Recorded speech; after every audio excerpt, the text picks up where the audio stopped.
look in the eyes of my brother without shedding a tear for my brother. I really wanna try for my brother. Yo. Welcome all of my gods and goddesses to the InforMILLy Honest Podcast. You know, we inform and we break down and deconstruct all of this bullshit that y'all might have going on through candid conversations. Well, we always, deform and decriminalize ourselves. Damn, that's deep. We're being forthright and vulnerable, like black men supposed to be inside this oppressive system. Yo, right? What else, brother? What else, brother? Right.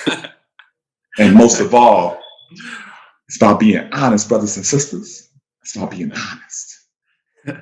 Kapow. Yo, if you're not tuning in to the visuals, you're missing out. What's going on, brother? What's going on, party people? This is your host, Josh. I'm here with my brothers, Adam, Aaron, and Marcus. Say what's up to the beautiful people. Yo. Beautiful people. Greetings. Yo, in case you aren't watching, but you're just listening, this is our Halloween special, right? Okay, we're celebrating Hallows Eve, if you will. And so we came through with the costumes and shit. And so just in case you are listening and not watching, I want us to tell you what you're missing out on these visuals, okay? And so we're gonna go around, say what you are, and if you got any jokes to say about another person, you feel free to throw those out there too. All right. So your illustrious main host I am a poetry fuckboy from the 90s. that love interest in all of those horrible romantic films that you tend to love, like Love Jones, right? Which I just want to say for record, Lorenz Tate says "Yay my ya" wrong so many times. I don't know who the fuck or what the fuck "Yay my ya" is, but y'all need to kill that crunchy shit. Okay. I also kind of look like if Morpheus had a very rebellious son. Okay. And so Yeah, okay. That's funny. Get into this hair, right? I got Give us a black tea Arizona ice Arizona on top of my head. Give us a few creative words, my brother. As I traverse this landscape that we call life, living internally for everyone besides myself, life. I tried to tell them all that I, as a black man, as a melanated persona, as a energy that is transitioning through this space and that space among any other time and space. Yes. And not only in this moment, but in every moment. Matter cannot be created nor destroyed. I am energy. Ooh. I am not Gatorade, but I do have the power. Ooh. Well said. Okay, that's as far as I'm gonna go with that. Sounds like the path of the Jedi. Oh, Marco, hit him with it. Okay, all right. Hit him with it. Hit him with it. Marco just came from the Jedi Council. Well, did you enact the Order 66?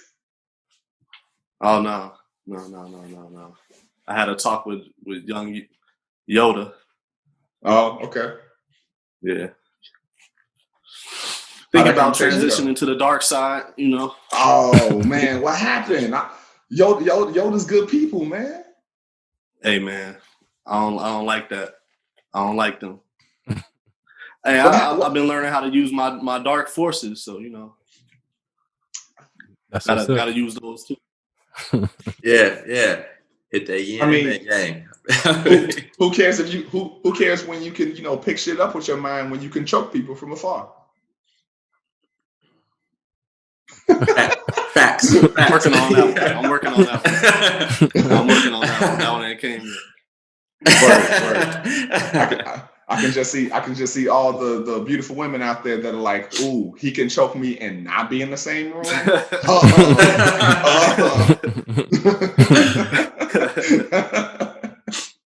Just whenever I.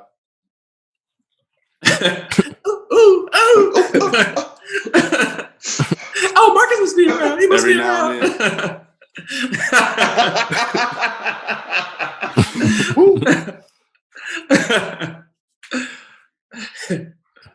Yo, I was saying this a little bit before. Are y'all? I don't know how much Star Wars lore you're familiar with. Do you know about the Gray Jedi? The neutral, they've mastered both sides, but they consider them wayward, lost Jedis or whatever. Right. Yeah. Well, it's like they got like they got like awareness of both sides of the Force and whatever, and they don't really fuck with either one of them because they're like because they think the light side is too holier than thou, and they think the dark side is too power hungry, and they're like, you know what, I'm cool. Let's just actually work for balance. I like that. So they're like the Libertarian Party. That's what it sounds like. Yeah, pretty much. I like that. That's funny. AJ, what you rocking on?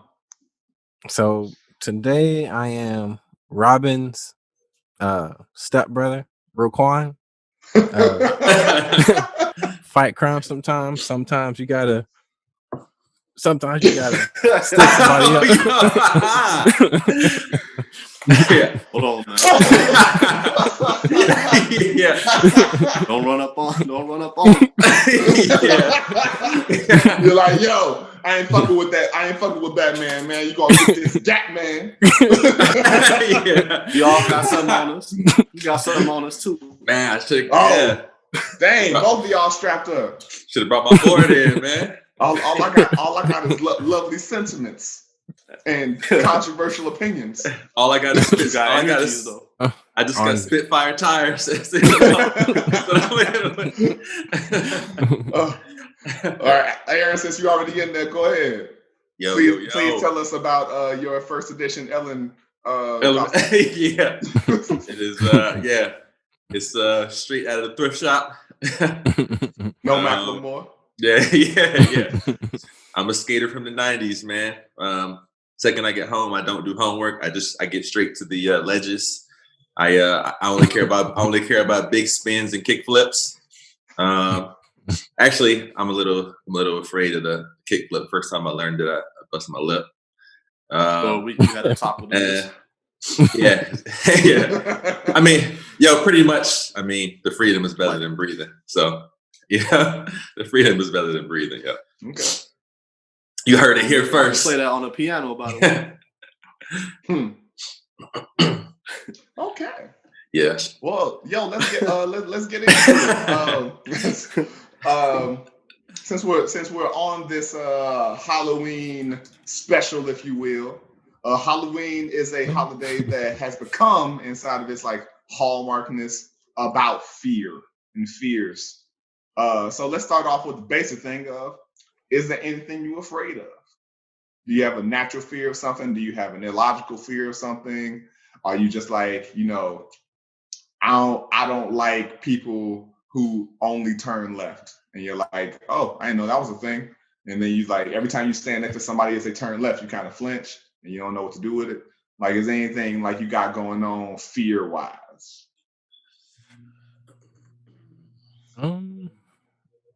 I don't think I have anything like that, like any like a true phobias like arachnophobia or anything like that. But the only thing I could think of, and this I've been like this for years, is I've always had a fear of like open water, or a fear of being stranded in open water. Because I've been on cruises before, and that's not a problem. But I've always thought how terrifying it would be to be like stranded on like a raft in the middle of the ocean, and you can't, in every direction, the only thing you see is like water. That seems terrifying to me. That's the only thing I can really think of like that. Yeah. Well, you said it, and I actually do have arachnophobia. Horrific arachnophobia. Y'all know this about me. And what I've discovered is it's actually, and I don't know if this is a legitimate term, it's arthrophobia. Because I can't fuck with anything in the arthropod family. So that includes like crabs, lobsters, crawfish, scorpions, like anything with 6 to 8 legs fucks with me real bad. Bro, those centipedes have you up the wall. Centipedes are, kind of whatever for me. Was funny. Like, centipedes. I don't know why. Something with 100 legs is like, but you're not gonna mess with me. But if you show me anything with 6 to 8, it's something about shit with 6 to 8 legs. And I think it's because it's so much fewer, I can see the definition in the ambidextry, and this is probably a horrible thing to put on the internet, because if we ever get big enough people to troll us, I'm shutting everything the fuck off. Yeah. You had to get surprise packages. Oh, trust me, if I get any surprise packages, I'm going on manhunts. Niggas gonna die. This is a real threat. Just yo, you got the homie with you, so you good. Raekwon. Go call him Raekwon. And so like that's the main thing that it kind of is. And the thing is, lobster and crab are delicious, but I was about to ask you that. I love to eat the meat, but I can't eat them if you're serving them to me as they are. Like, if you expect if you hand me a plate of crab legs, I'm gonna go, all right, so what else is there? Yeah. But if you like make some crab cakes, I'm all up in there. Gotcha. Okay, so visual is a visual thing. Yeah, and it also kind of applies to, I can't work with a lot of eyes. When I see stuff with like too many eyes. I saw a random indie porn once that and they were putting like googly eyes over like naked bodies and stuff. And as soon as it got past 2, I was like, I can't do it. Yeah. Your penis was like, well.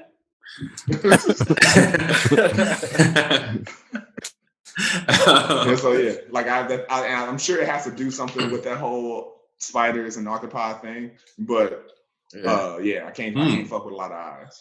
Mm-hmm. And let's see. I think like, practically speaking, I'm similar. As much as I love water, I'm like Adam in that sense of just this large open bodies of water, man. Like, just the idea of like getting caught in the middle of the sea. Mm-hmm. Like, it's cool when it's like, when it's 5 feet, when the water's clear enough for you to be able to see all the way down to the bottom. But that deep blue sea shit when you can't see can be a scary thing, man. Mm-hmm. And I definitely used to have a fear of heights, but I don't want to say I've conquered it, but that was the one I was going to say. It's one that I'm much easier about. Like, it's much less effective now, because I'm like, always, whenever I'm hiking or whatever, or trying something out, I'm like pushing myself on purpose. Yeah. But those are 2 that like used to get me, man. I don't know that I have a thing with I think it's because I already can't swim, and so if a plane goes down at sea, I've already accepted death.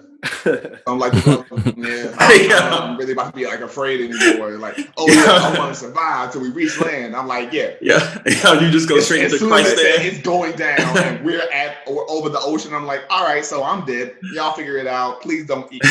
But if you need to, go ahead. You just go straight into Christ there. You just like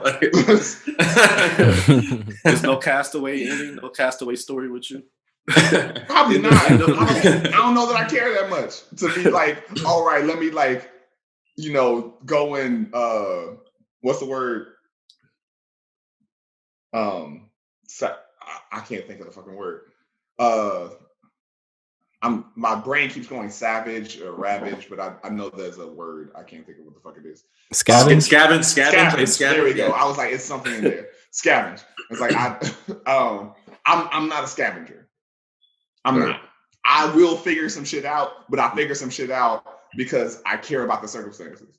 if it's literally a thing of I have to do all this work to hopefully live on some deserted island where ain't nobody to fuck there anyway, especially if I'm by myself. Let me tell you how quickly I'm okay with dying if pussy is not available.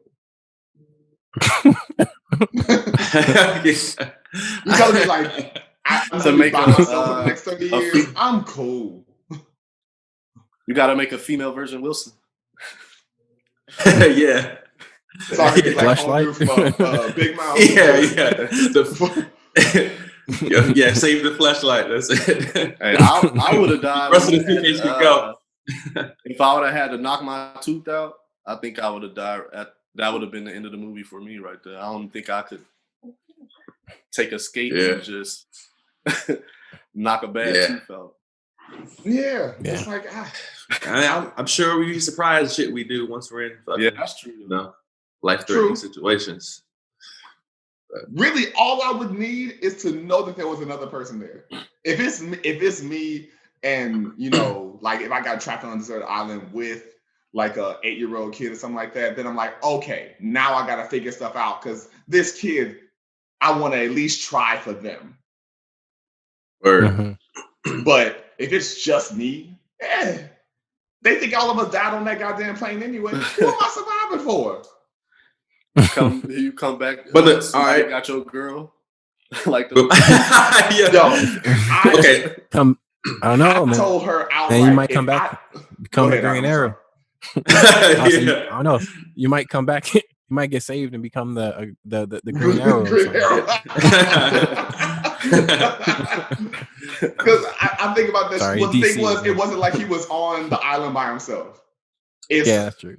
If some magical Cambodian man showed up and was like, "Let me teach you how to fight and shoot arrows," I'm like, "All right, cool, let's do this. This is a thing." Nothing now. else to do. Yeah. What else? Right. Well, John, are you going to feed me? Because if you're gonna feed me, and he's like, "I'm gonna teach you how to shoot an arrow, and then you're gonna feed yourself." I'm like, there ain't no like seasoning around. You want me to just like eat raw rabbit? Man, you better learn how to get that fire going, dog. What you talking about? Again, there's nothing to season this with. There might be some peppers, some chilies, maybe. Yeah, bro. What you mean? Last time okay. So we all now just know that there are peppers growing in random islands. You don't know what agriculture is doing around this. Gotta test some shit out. Yeah, man. All right, though, really quick though. If you're by yourself and you end up going, you say, fuck it, I'm gonna just go. I'm gonna just let it, I'm gonna just die. How are you gonna do it? Are you just gonna let yourself starve or what? You want to be like a quick death? Or absolutely. Okay. So how are you gonna do it then? I'm gonna walk into the water until I can't walk anymore. Oh, drowning sounds like a terrible fucking way to go. Yeah. That's suffering right there. All those times I hold my breath too long, I'm like, I'm never gonna do that again. I don't care to have a longer breath. I feel like I'm about to die. I feel like Sonic when he about to die. Yeah. Or Mario. Dude, yeah. Mario when you're in the water. When Sonic in the water and he got to up like. Yo, that's actually crazy. I just remembered that I did almost drown before when I was young. I feel like we all forget something like that. Yours was probably really. I was like coughing up. Yeah, right. I was coughing up stomach tissue and shit. People were like running to me like, "Yo, is he okay?" Oh yeah. I mean, you might have drowned in the deep end. Yeah, you might have actually drowned. Apparently, you can drown but not die. I thought drowning was dying but I guess you can drown but not actually die. Which I guess I associate it with going unconscious. Like, yeah. But even still, I know my brain always just said if you drowned, you died. Yeah, that's what I always thought. Yeah, me too. That always be the worst type of scenes in movies. Like, is one of those 007? I believe is Quantum of Solace, where the lady was in like an elevator shaft trapped, and she just he just drowned. There's nothing he could do. Yeah, I remember that. It's like you just fall into the water. Like I remember her being like a trickster anyway. She was like conniving and shit. I think she played him a couple times. So fuck it. But yeah, Marco, you got any fears? Well, I was gonna say the heights thing. There's nothing that I that's like really big, but I don't know if the heights thing is just a healthy thing or not. But like I remember that one time we went on that rooftop and we had to we had to climb the fire escape. that was a life decision right there. Like I didn't know you had fear heights, and I also didn't know the situation we were going into. This is why you gotta really, put some trust in your white friends. Because the thing is, Mark, I say that because Marcus, you put a lot of trust in me that day, and I really hope you know that I was grateful. Oh yeah, because I didn't know. I didn't necessarily know either. Like I was all about it until it was time to do it. Like I seen dude do it, and I'm like, I'm sure it'll be that easy because he made it look super easy. He made it super easy, and I'm like, it came to my turn. I'm like, I don't think they know how much of a life decision this is for me. He made it look super easy. That's what a couple. I think that's what a couple beers would do for you. But it was rewarding though. It was rewarding because it was fun up there. Yeah. And little did I know. So the story for people who you're tuning in. Yeah, I don't even know the story. I'm like, what y'all doing? So it was a random day. A couple of dance friends of mine, ballet dancers. Actually, one of them is more ballroom now, but that's irrelevant. A couple of dance friends of mine was like, yo, we got a rooftop grill, so we're going to go grill. Like, you want to come through? I was like, yeah, dope. And Marcus was kicking it with me that day. I was like, yo, some homies going get some asparagus and some meats, throw them on the grill. You want to come? And I was like, yeah, sure. He was like, yeah, sure. So we got there and we found out it wasn't their place. It was one of their ex-girlfriend's old place that they still had access to for some reason.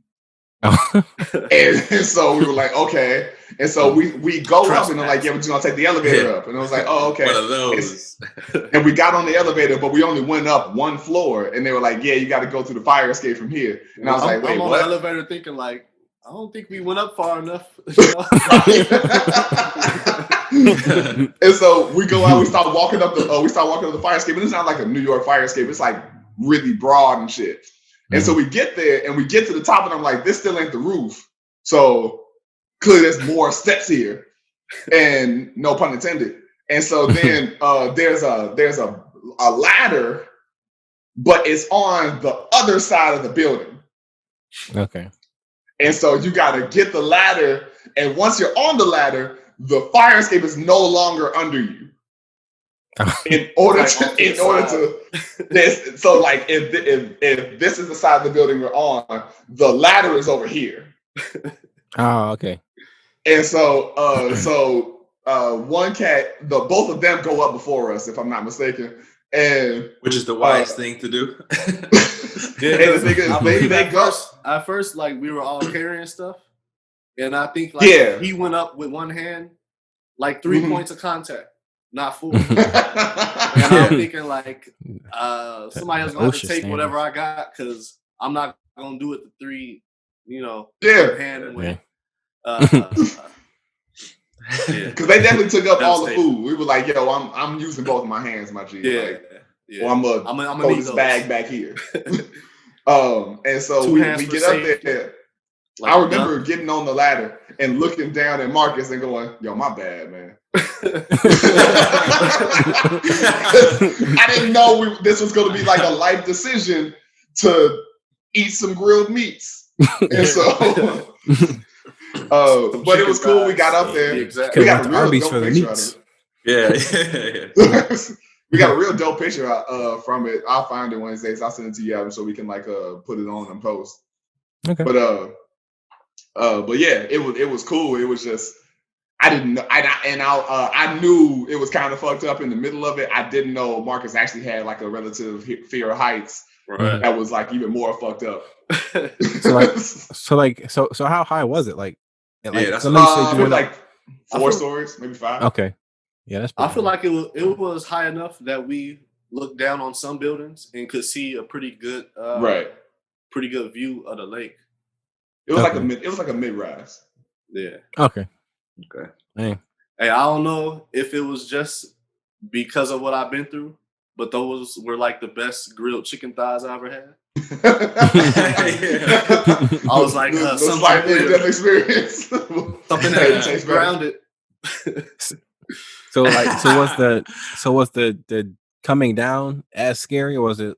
No, because we could go in through the building. Yeah. Oh, okay. Okay. It was the whole thing of it was locked from the inside, Yeah. Okay. but the door is unlocked on the outside. And then I found out, like, I guess eventually, I think they tried to go up there another time, and they got caught and got in some kind of trouble and all of that. I was gonna but- ask you how we gonna get back up there again, man, because that was a nice experience. Yeah, I'm glad y'all took the risk, man, and did it anyway. You know? I honestly would have done it again because it was just it was a fun experience. But I think they figured out that they couldn't go up there anymore. So, and I think they got all the locks changed and shit like that. It was a wild experience. Well, I'm glad y'all risked your lives to be able to entertain the people with this story. I really thought about it. I really thought about it. Like, if I fail right now, that would kind of suck because you know you're gonna die. Okay. On another note, But- I probably not very severely, but the spider thing somewhat. But me more so is like one of my most irritating things in life is walking through a spider web. Like I really hate that. It's like because you don't know if the spider is on you if you get the web. Exactly. Yeah. Much longer. So I'd rather see the spider and get it if it is on me. I feel you, yo. But that's true. If I'm watching a movie, I'm not so much. So I guess it's not like a full-fledged one, but yeah, spider web is an irritation to me. People start describing spider shit, and I'm like, yo, you gotta shut the fuck up. So, yo, something on a similar note, just like in regards to, like, first of all, I always let my girl go first. Like, whenever we walk, I just have her walk in front. in a dark bed.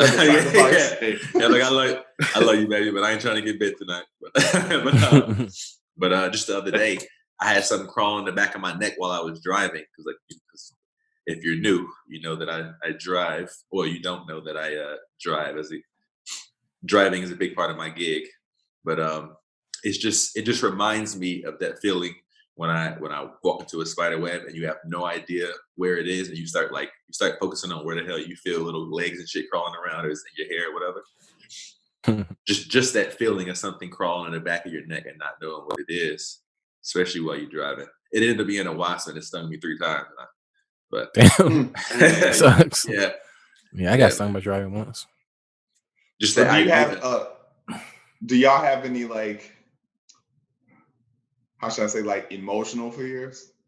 Do you have, like, what's your typical ones of, you have a fear of dying alone, or you have a fear of, like, your significant other leaving you someday, or you have a fear of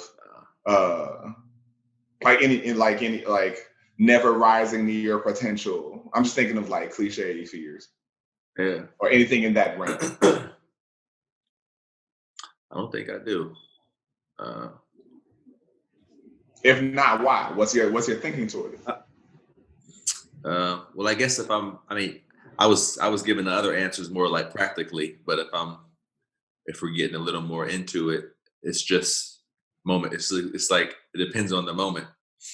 Sometimes I'll respond to something that it'll come from, it'll feel like more of a fearful place, and sometimes it doesn't. I feel like free to respond how I want, as opposed to, like, in my experience, when fear comes, I feel limited on how I can respond. I feel like contracted and shit. So it really just depends on the moment. It's not something that, like, I see every time and it's like, oh damn, this thing gets me. I mean, even with the heights thing, I've jumped off of, like, cliffs into waters and all kinds of stuff. And for some reason, some moments I wasn't afraid at all. So I'm still I'm like always trying to kind of feel and say, what the fuck was different about this moment than the other one when I was afraid for something, Mm-hmm. So I'm always kind of, kind of being a little introspective in the sense of like feeling that out. But I've, yeah, jumped into like done things that seem to be much more scary, but I wasn't fearful in the moment. It's crazy. So for me, it's more in the moment. It's more moment to moment, I guess. Hmm. What you out? For me, I don't know that I have any off the top of my head. Like, there might be some stuff that come up. I think, if I had to say anything like right now, it would just be like, um, I guess you could say fear of.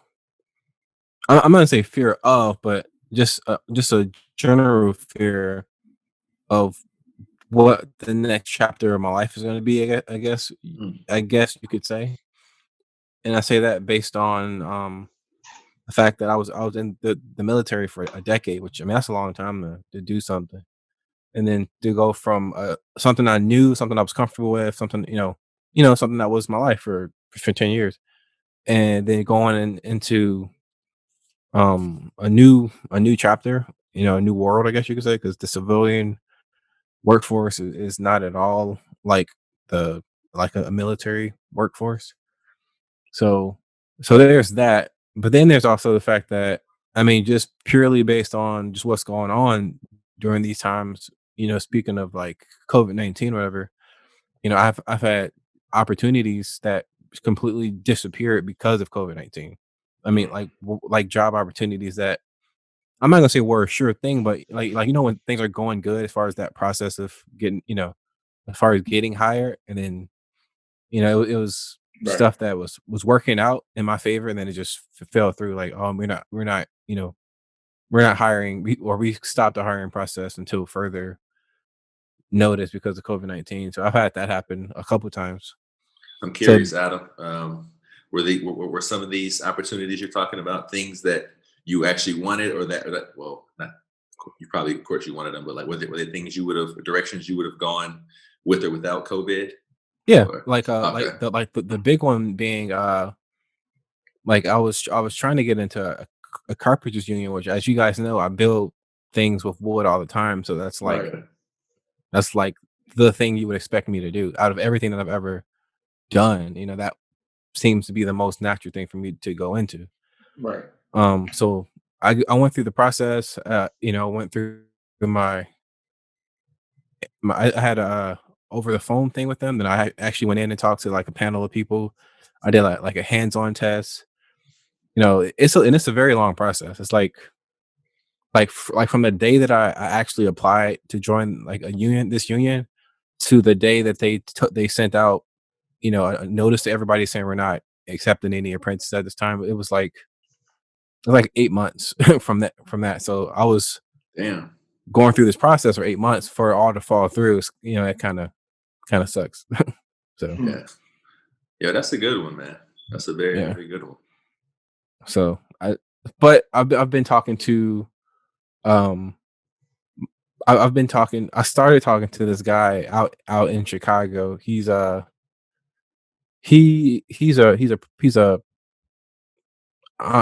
What is he? He's like a project manager of a construction company. Okay. And I met him through Kirsten's aunt.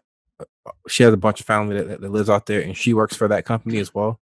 And I sent her a resume. She sent it to him. So we've been in contact. So, he didn't offer me a job or anything, but we've just been talking, like, what are you interested in and stuff like that. So, that might open up an opportunity. So if it does, and I'll probably be a Chicagoan sometime next year or something. Come on through. But we'll see. I've learned so much in the last year to not get too excited about opportunities, because I've had so many fall through. So, so that, And if I had to say don't an speak from emotion your of fear, trauma, man. yeah, I'm just saying, like, you should learn from, trauma. I'm not saying to live in it, but it's not Hmm. there. In Yeah, my opinion, I don't think it's anything wrong with learning from it. Like, okay, I'm not I gonna sit agree. here and, because there's been times where I legitimately like, okay, I got this. I'm not gonna worry about it. Let me start making plans. Let me look at apartments, look at houses, because But so I don't want to go that far into like Right. Because Yeah. every decision and like possible transition in your life is always going to be rooted in some level of optimism. Mhm. But I always just want to encourage, and especially you, the brother I love, not to let your trauma kill your optimism. Yeah. Well, yeah, I'm definitely not letting you do that. I'm not, because I'm definitely super optimistic. I actually was just talking to Kirsten about this today. Actually, like I'm super optimistic about it, just based on the conversation. That, because like when you have a conversation with someone, and it doesn't have to be a work related conversation, just a conversation, just good and conversation. you can tell that it was productive. That's how it felt. The first conversation that I had with this guy, it just felt like, it just felt good. So that's great. we'll see. I hope that comes through, man. Yeah, man. Feeling good is good. Yeah. That's awesome. Word. Yeah. Marco, what about you? I was thinking of one thing, like about how kids grow up now. And since I have kids, like I look at it from that perspective of like, because I see how a lot of kids are falling victim just everywhere to like the standards of social media, and even just, is a million things that you could say about that. But I don't know. I don't know if I want to label it as a fear, because I know that I can influence. I'm their main influence. So, is a lot that a parent has to do. But just how you look at how generations change from generation to generation, and you see some things that you don't want to see happen, or family to succumb to. So I guess I would say that is probably my major thing. It's not so much even a fear, because I do feel somewhat optimistic about it. It's just like a major concern with the times and how things operate, and especially like just the direction of our country and things like that. Right. So yeah. Makes sense. That's real. Yeah, it makes a lot. Yeah. When I hear stuff like, why don't you all think of the children and whatnot? And my first thing is always, I ain't got kids, but I do need to get better about like considering my friends who do, the people in my life that I hold dear. And because when I get around my friends' kids, usually I'm a great person, right, to them, and my god kids or my god kid siblings, great with them. But kids in general can't stand them, and so I'm usually of the mind like, fuck them kids, But in the same way that like our generations before us were like, they're like, what are you doing? Remember the ozone layer? Remember when motherfuckers cared about that shit? Yeah. Remember when climate change was global warming, and they're like, I hope a couple what folks are we gonna still care do? about the ozone layer. But it is that thing. Like for the longest time, you would hear like the plastic on aluminum cans is out here killing turtles and fish, and that shit just went the fuck away. And so you're like, I want to leave a better world to generations after me. I also know I'm not influencing that leg of life, and so I'm with you. After all of this was just, did I freeze up? A little bit. Yeah, I think we got you. I was saying I thought I had a point. I didn't. It's cool, man. Yeah, when you froze, it got your good side, so it's cool. We gotta teach these Padawans. Saying I got a bad side? Nah, I'm just playing. The way of the Jedi.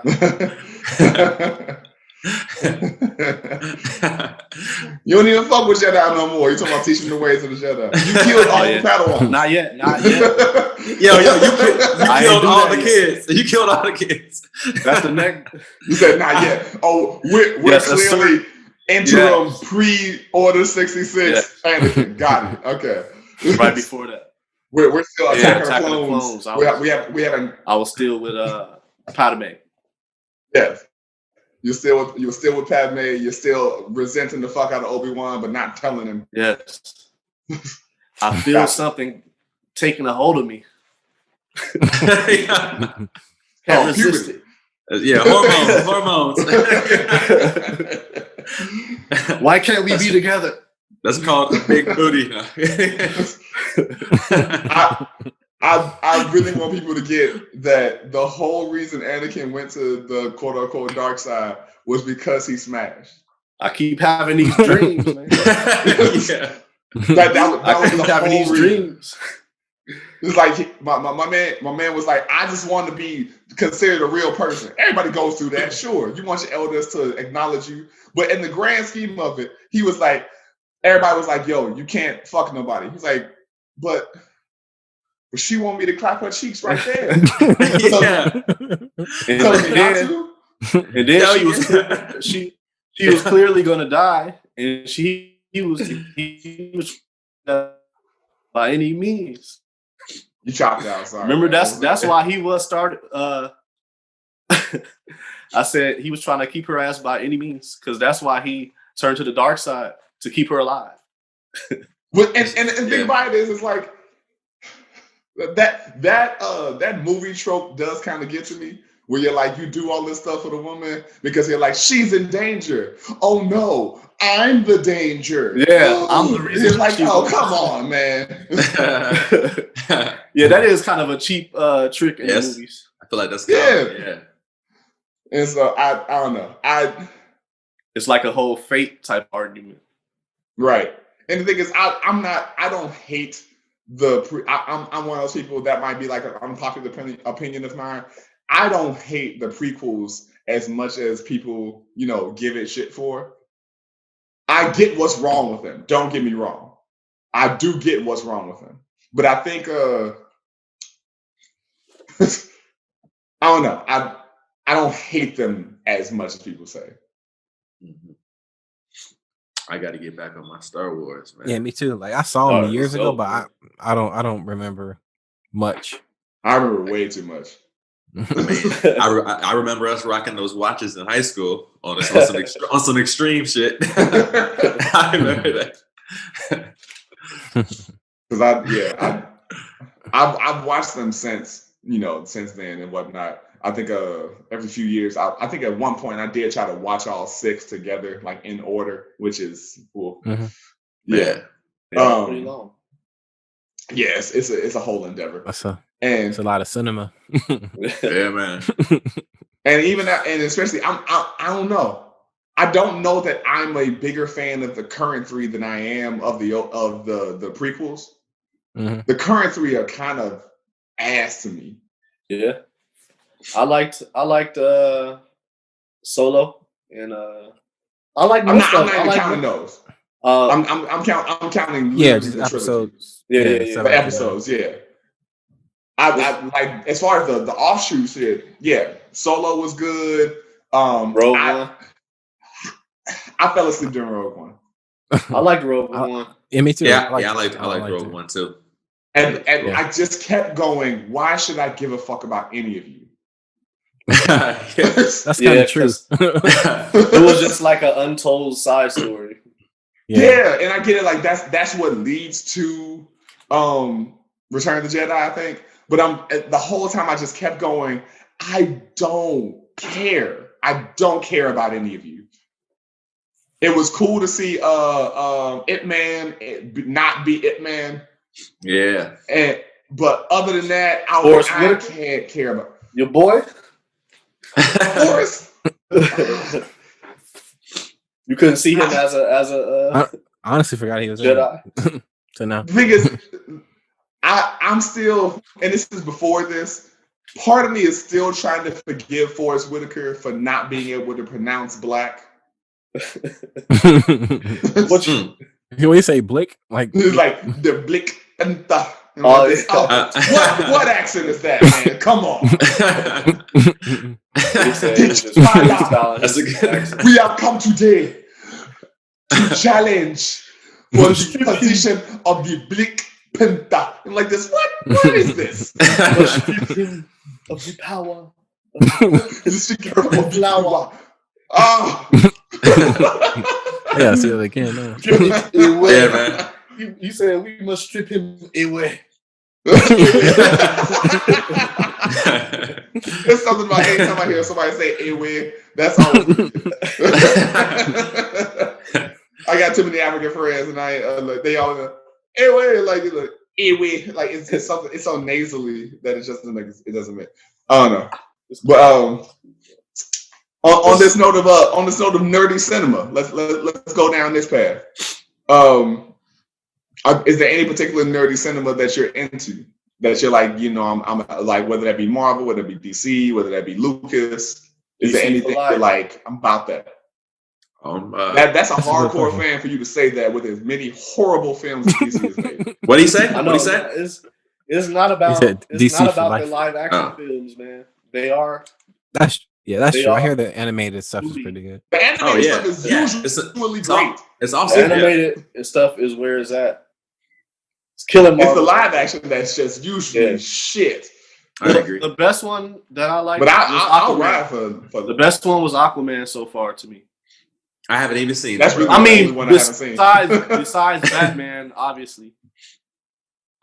I couldn't do Ben Affleck as Batman for some reason. The Christian Bale Batman. Christian Bale was okay.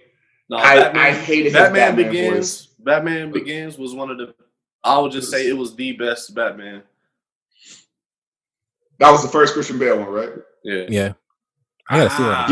Yeah. I thought I definitely thought it was. This might be a stretch, but I thought it was a revolutionary Batman. The reason why I say that because it was so, in my opinion, it was so different than the other ones.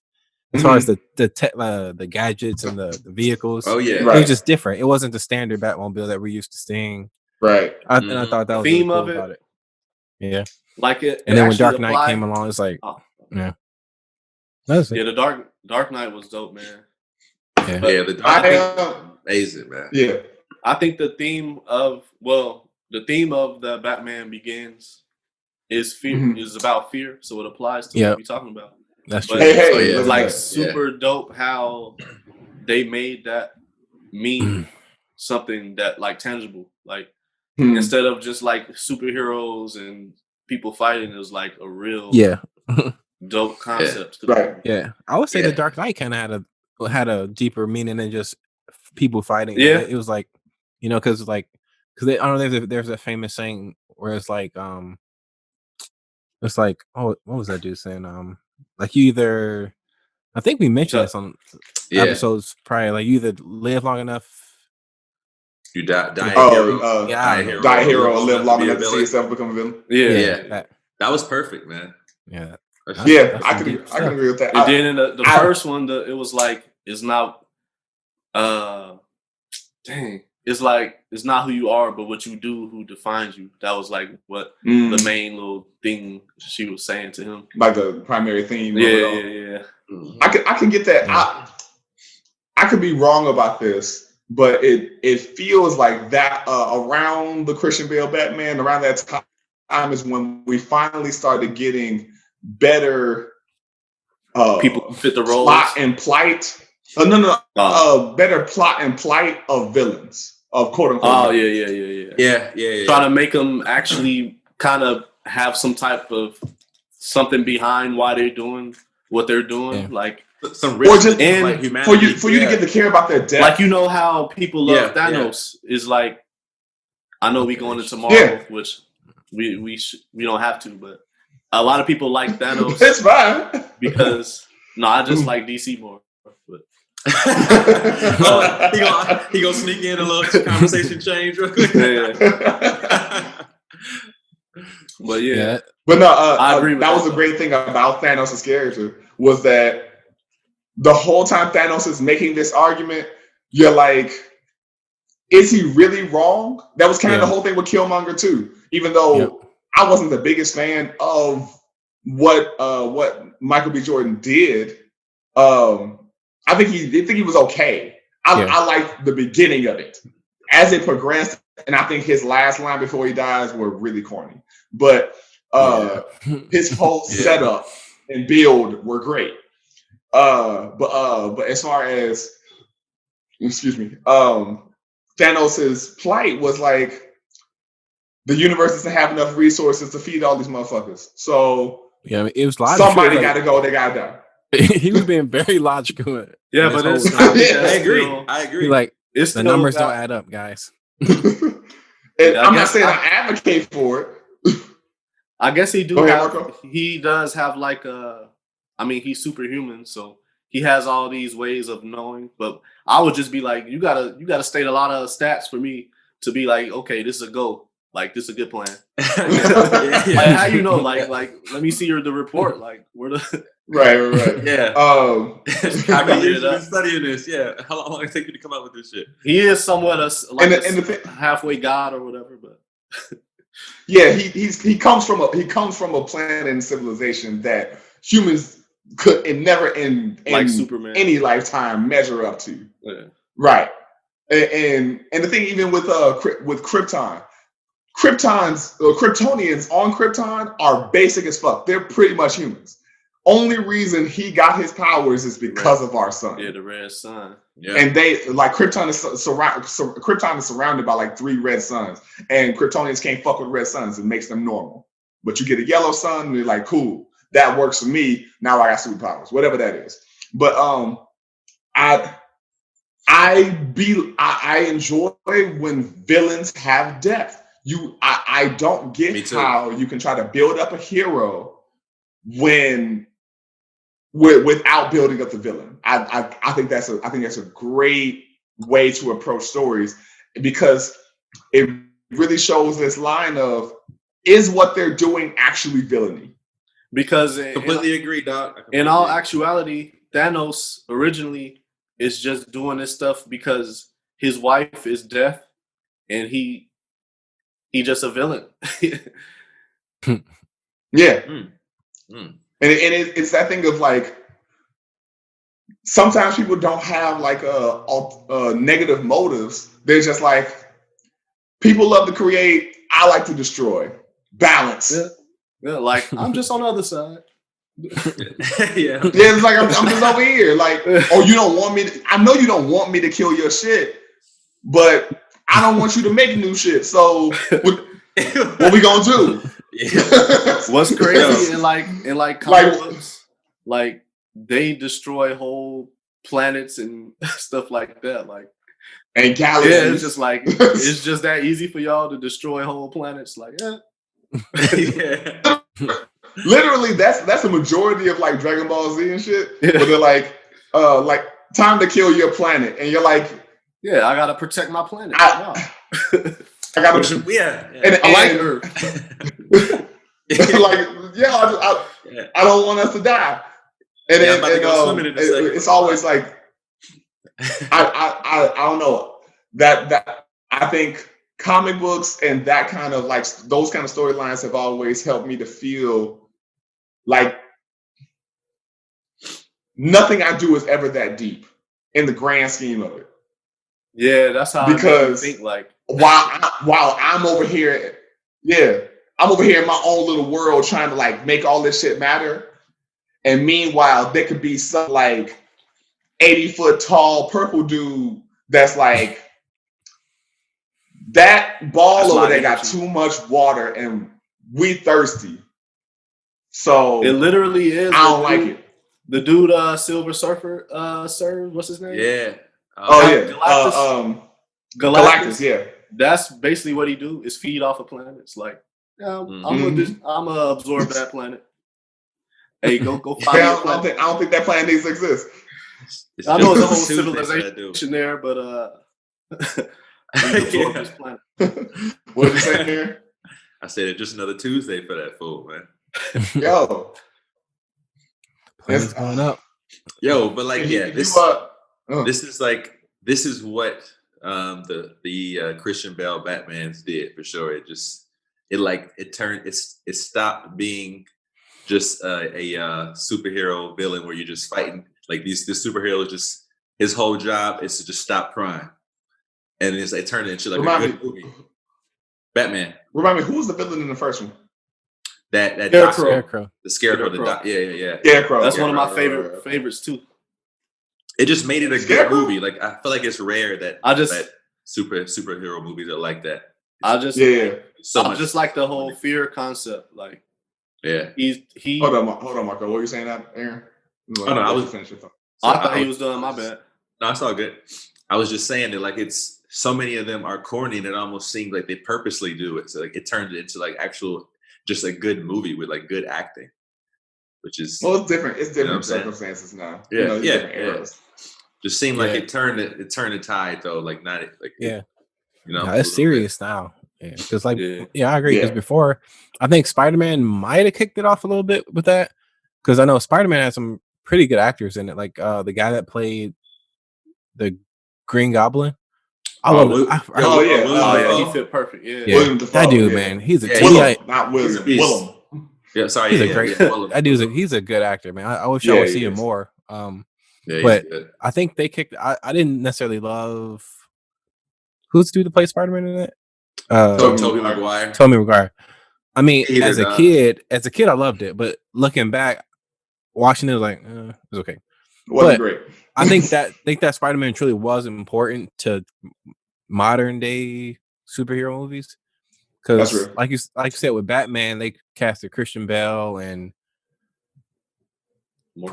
Katie Holmes and they started casting like legitimate A-listers. Before they would just cast like, well, they always did that actually. Because I'm thinking back to the other Batmans, they had. Because I'm like, they had John. They had who else was I say? John Nicholson.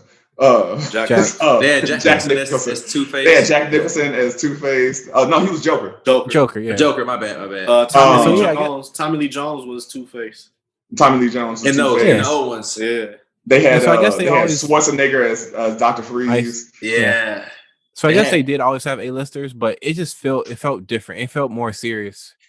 Starting with Batman, it felt like, oh no, they're in this for real. And then obviously when Marvel, not necessarily with Iron Man, I think the first Iron Man was big, but it didn't reach its full potential just yet. I think when they had like Iron Man 3, and I think that's when it just blew up for Marvel. It's just like wait a minute, we can make billions of dollars off of this. Yeah, because it's one thing to have a bunch of like good actors, but it just feels like a blockbuster. To make a bunch of sales, make a bunch of money in the first weekend or whatever. Yeah, and at this point, they know for the most part that they're gonna make a killing, no matter who the movie is about. Now they did have I think because even what's the movie? Even Captain Marvel, which a lot of people weren't necessarily excited about, it still made a killing. It did. So it's like it don't even matter no more. They're gonna make a killing. It's just like and she won an Oscar like in previous films where she like was amazing. Yeah. All you gotta do is tie it to the other some type of way. Yeah, and it's not even just an American thing. Like I saw the Black Panther in Korea in the I'm about to say stadium. The theater was packed. It was super packed. And another thing about Black Panther that I thought was really cool. I'm gonna start with this. When it came out, like people were dressing up and blah blah blah, and then you have people that had. I definitely did it both times. And then you have people that had a problem like, why are they taking it so serious? But then but y'all was dressing up for Star Wars. Nobody said anything. Yeah, all other Marvel movies too. Yeah. So it's like people always. Yeah. So I want to make the point where it's like there's nothing wrong with having pride in something because of whatever the reason you have pride for. I thought it was super cool because Black Panther was filmed, not all of it. There were some scenes that were filmed in South Korea, like when they were at that casino or whatever. Wow. That was in Busan, whatever. And then driving through that car chase, that was in Korea. So when it popped up, like not everyone, but there was a good portion of people that were like, you sensed the excitement, like, oh, that's our country, and they had that pride, So it was like, it was just cool to see that because I was looking at it as like all this black, not fully black production, but semi-black production, being proud in that sense. And they were like, oh, they filmed some of this here, so that's that was cool for them. I thought that was cool to see it over there and just sense like their excitement. So that's it. Yeah, So that's dope. it's a worldwide thing. It's not just America that and they're huge in China too. Hey, So, Marcus' sister.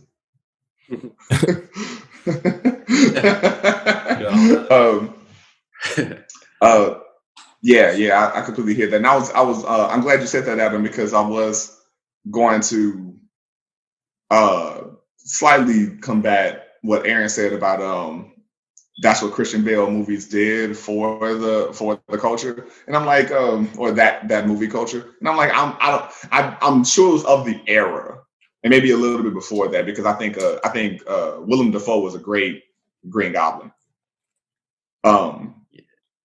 Who else was good in that movie though? I feel like they casted Doc Ock. all the right people. I thought what's his name was good. Doc Ock, man. I thought Doc Ock did well in his film. Who played the son? Who played Harry? What's his name? He always plays a douche in every movie. He was Franco. Franco. Franco. Yeah, James Franco. James Franco. There you go. Yeah, he's a good. I thought James Franco did well. I just didn't care for Toby. I didn't really care for the chick that played Mary Jane either. I didn't either. But, Kristen Dunst, I didn't. Yeah, Kristen Dunst. At the time, Toby made a lot of sense. Yeah, because he was the nerdy kid that we kind of knew him from That 70s Show. His disposition, yeah. Like it was almost kind of typecast to put him in that role. I personally don't think they've done Spider-Man right yet. I like the Tom Holland one, man.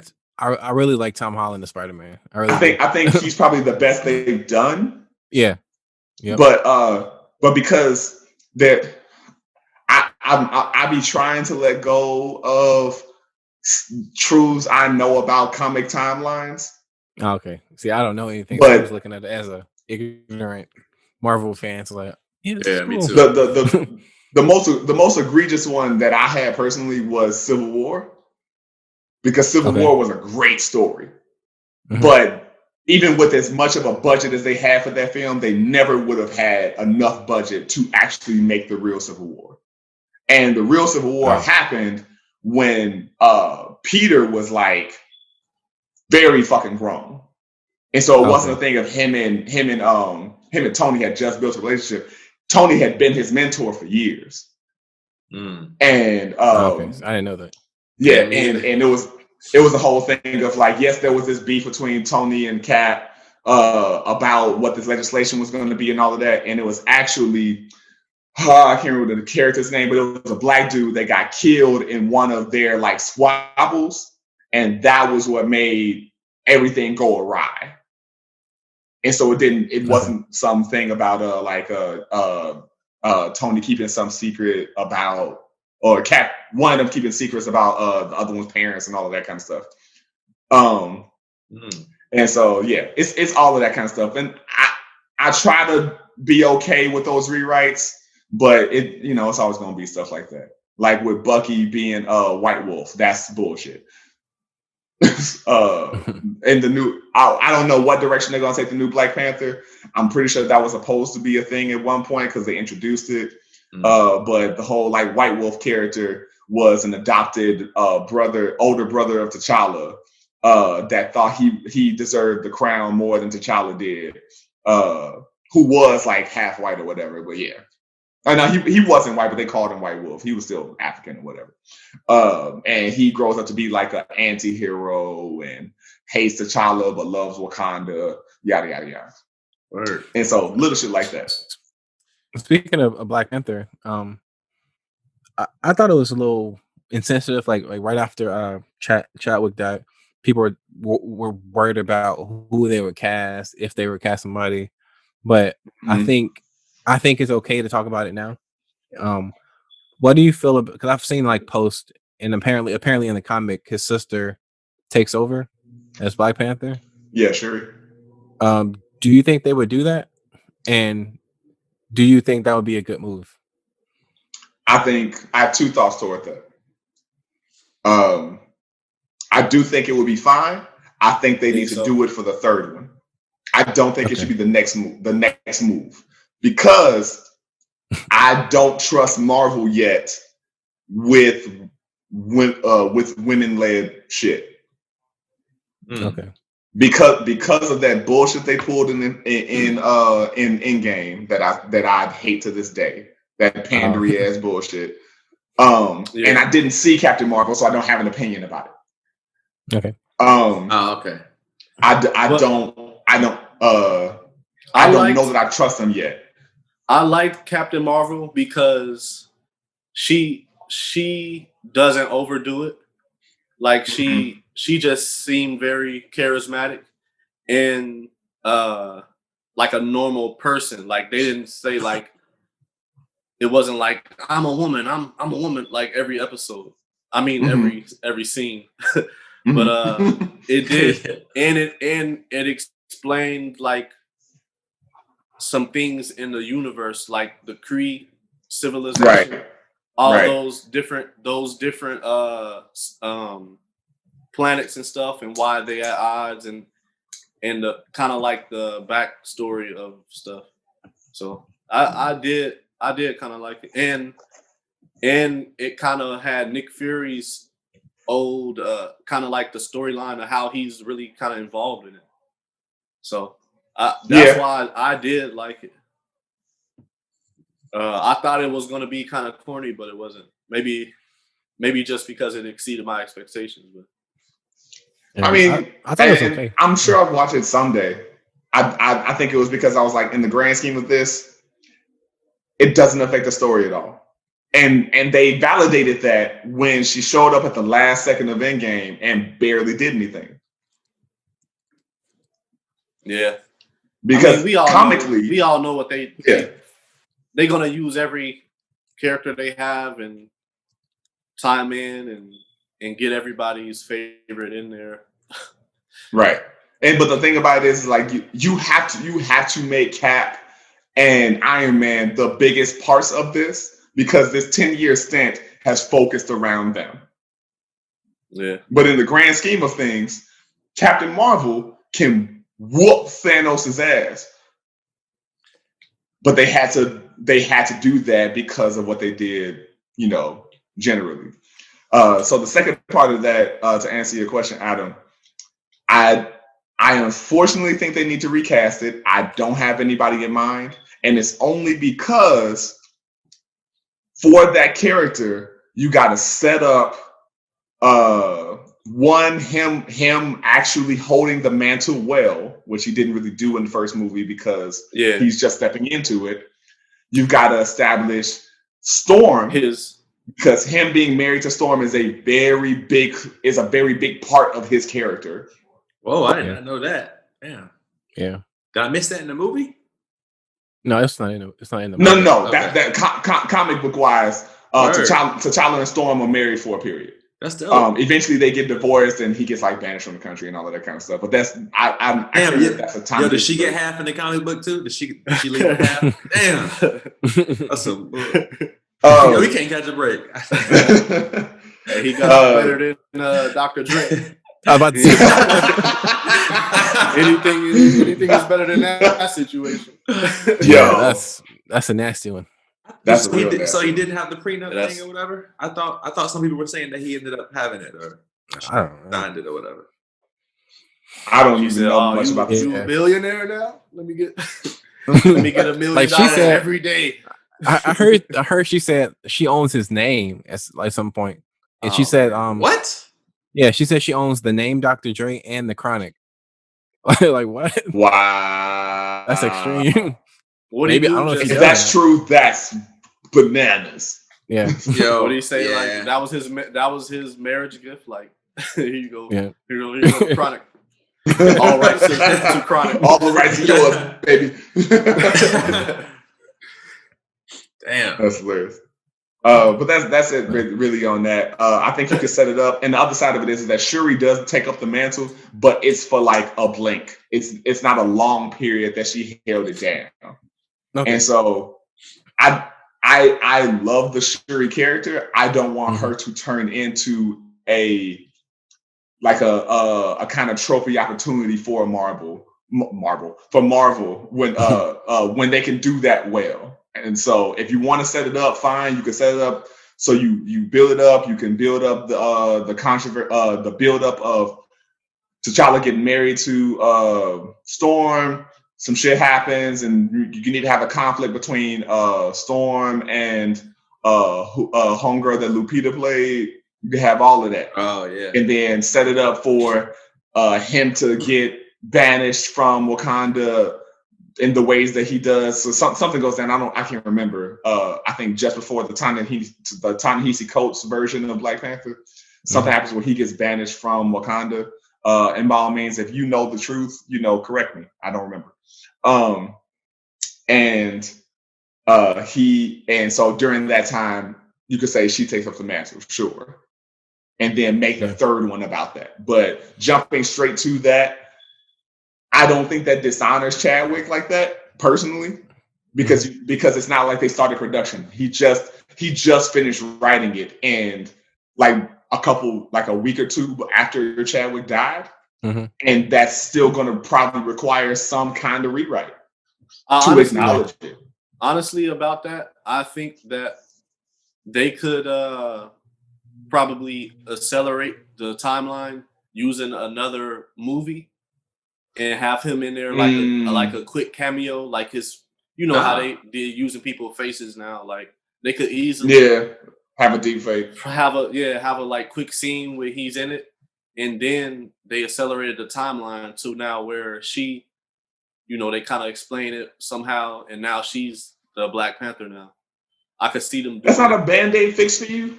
I mean, it is, but I think that they would do something like that. Just off of pure money grab.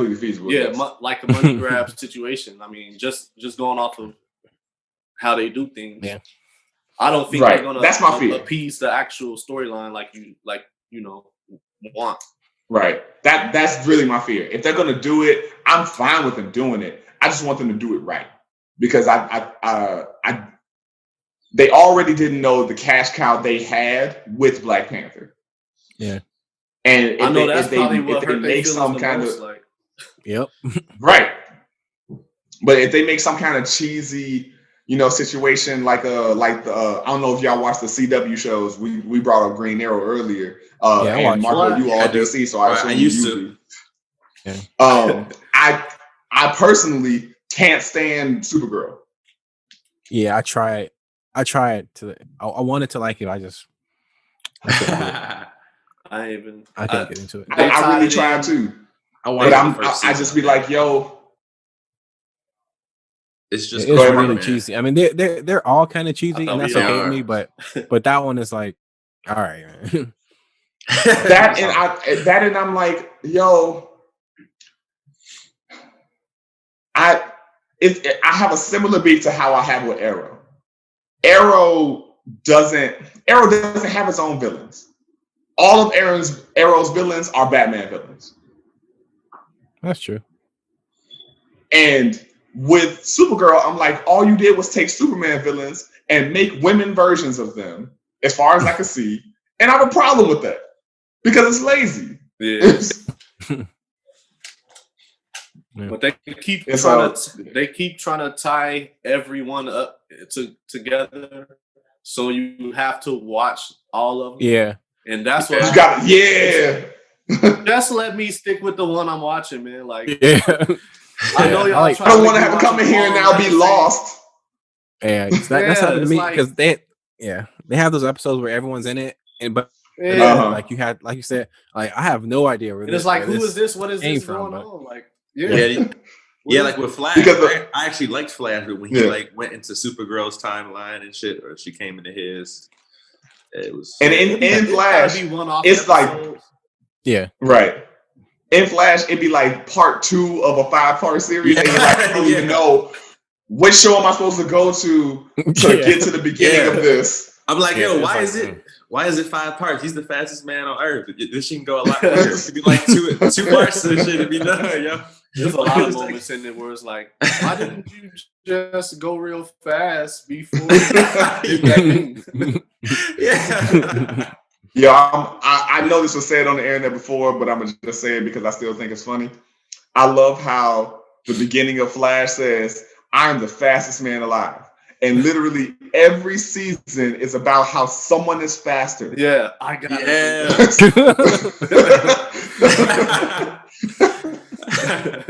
That's Yeah, what's very- that? that's a Yeah, what's good his point. main enemy? That one dude. What's his name? Reverse Flash. Reverse Flash.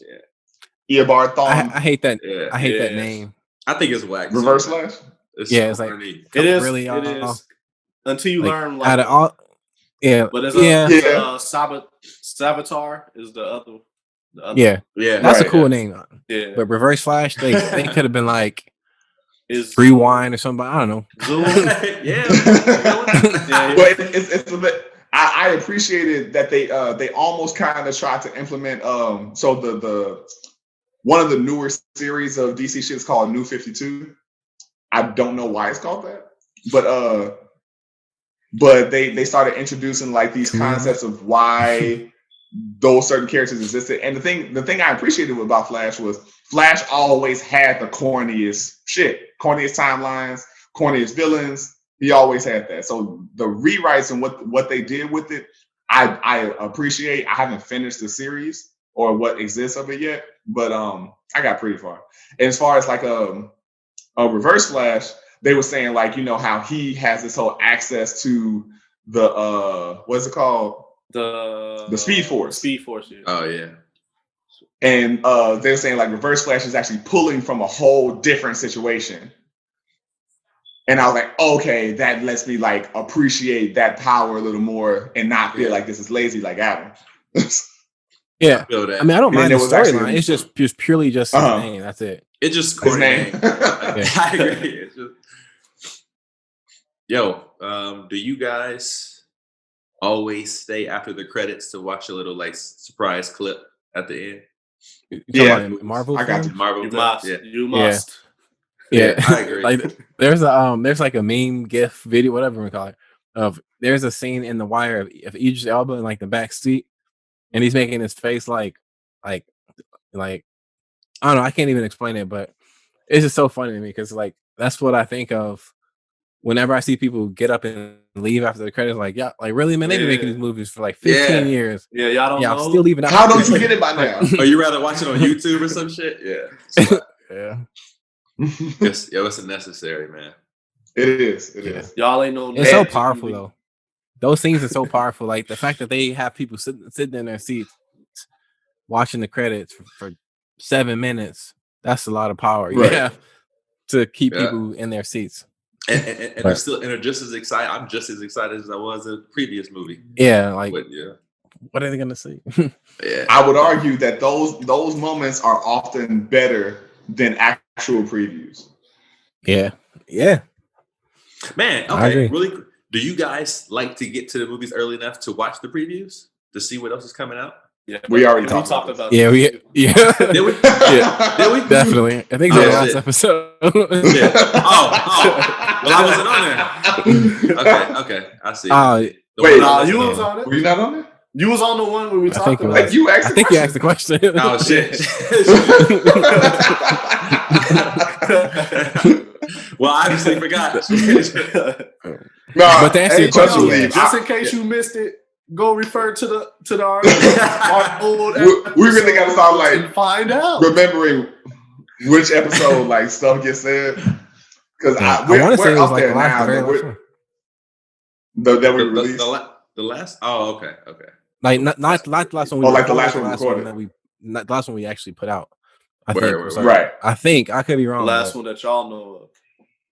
Yeah. And that's the even funnier thing. We're getting there because we're now we're in our 20s. We can legally drink, haha, and we're gonna forget shit, and Yeah. we're probably gonna Yeah. reiterate some shit eventually. Oh, yeah, it's Oh, all sure. good, man. My memory is. But to answer your question, yes, I do like to get to the cinema early enough. because some people be there like an hour early. I'm like, how much? Like, what No, are that's you the- doing? Yeah, not an hour. They trying to do the little. It's like those trivia. Oh yeah, Yeah. with Maria Menounos. A couple of games there. I thought the answer was Leonardo. Couple of games of air hockey. Right. Yo, I used to love Portage IMAX for that. Hey, man. for some of Man, them, rest in years, peace. man. Yeah, some theaters. Yeah. Mm. Yeah. I remember Yeah, I but they're brought beer expensive, into a though. theater before. What? Oh, you snuck it in there. I got you. Yeah. Because the other Yo, one, you pay like $22 for those. Whoever those couldn't bring a nice big theaters. purse in. for some chicken tenders and fries. But you get like a menu. Like, Yeah. yo, it's crazy. That's came out the Comfy-ass freezer. Right. But I'm not gonna act like we weren't people that we would go to, Culver's or some shit and take in whole meals Oh yeah, that definitely. obviously you can smell. Yeah. Yeah. I've been that- cans open and stuff like. We should not hear that. Like, yo, nothing makes this kind of crinkle noise. Yeah, AMC ain't Looking selling no around. products that sound like that. Right. That's because the fucking Twizzlers like $8 Yeah. Right. for a pack Apparently of like theaters. 4 Twizzlers. Y'all caused Apparently- this, Lowe's, whoever you Yeah. are. Y'all caused Apparently that. theaters only make money from concession. Like they don't actually make money from ticket sales. From But that would That's make why sense why it's so expensive. That's why the concession. Yeah.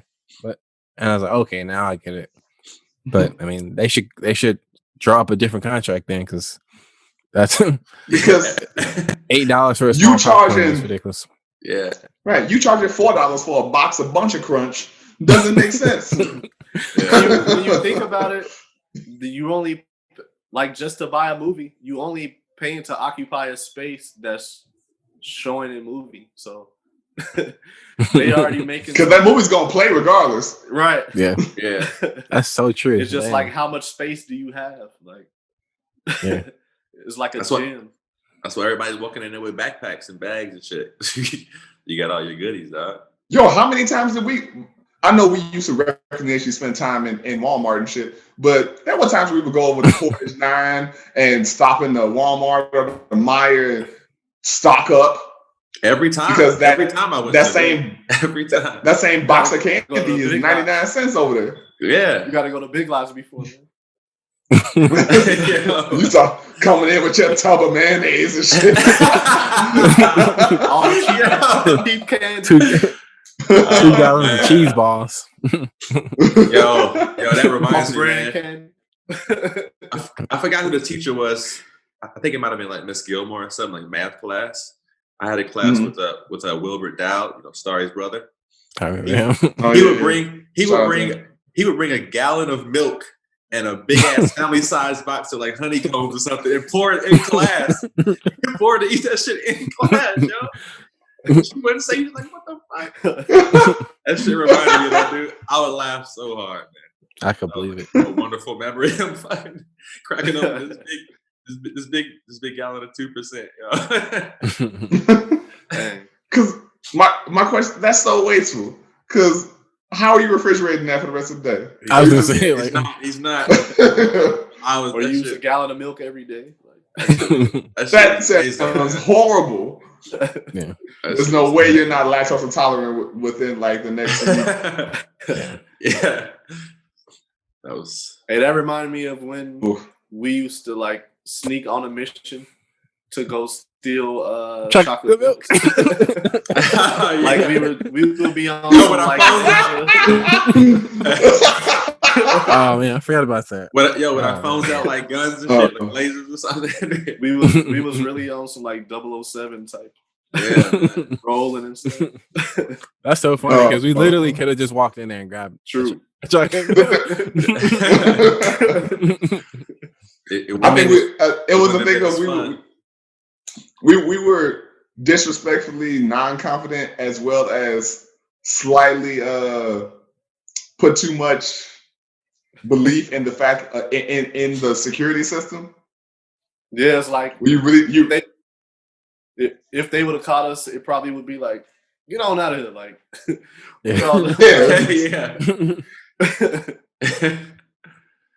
Yeah. Or just like, I was thinking about like all of our schools had cameras that we're so sure were never turned on. Yeah, They were just there for the appearance of video surveillance. And the part that I hated the most, because schools started getting shot up, and they never paid attention to the fact that it never happened in black schools. We got those 8-foot tall, completely plastic metal detectors that will go off if you tapped them, and might even fall down. I just don't know that really, like, you know, provided any safety for us. I don't know. Yes. No. And At any point where you were like, say what? No, I was just saying it was many ways to get in where you Oh, probably yeah. wouldn't Right. have to Yeah. deal with that. Yeah. Go through that. How about I go to the side door there? Yeah. I parked in the back next to the dance studio every day, so I never went through the metal detector. But Yeah, Yeah, dude, that school had a lot of interest. If those cameras actually worked, I would have gotten caught much more often doing some fuck shit for sure. I would have come gotten on, in trouble statute of much more. limitations is over. Tell us some shit you did.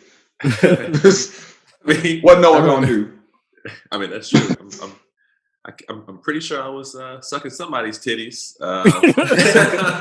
Where, where a camera was. I'm pretty sure I was sucking somebody's titties where a camera was. I know a camera. I don't know who it was, but a titty was in my mouth. I just remember looking and seeing the camera and just be like, oh, well, fuck, we're here now.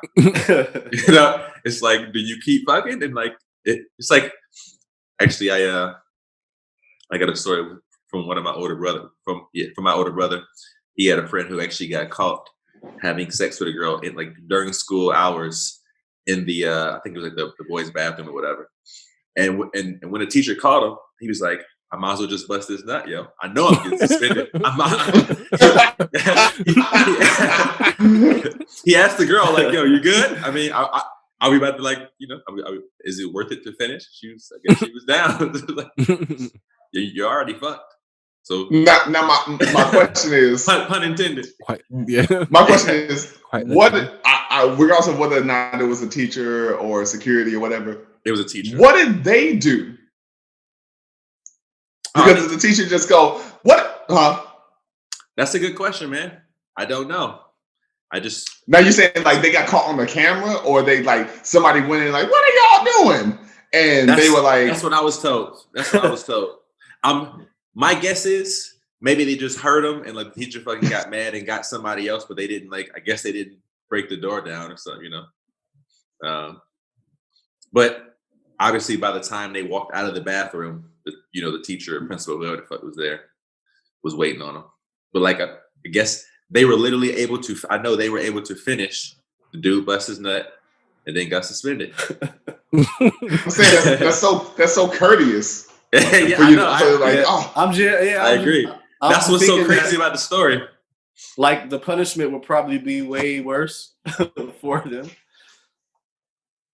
I mean, at that point, it's like if you're already getting you've been caught.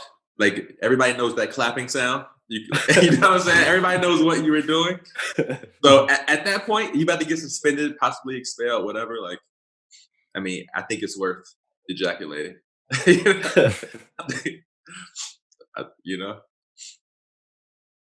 I'm guessing she had consent. I'm guessing she gave consent. Just want to put that out there.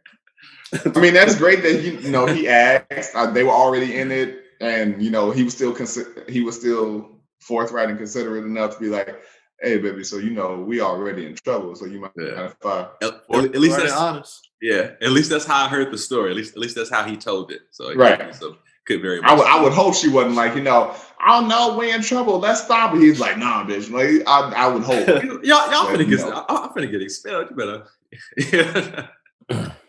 Can't have that.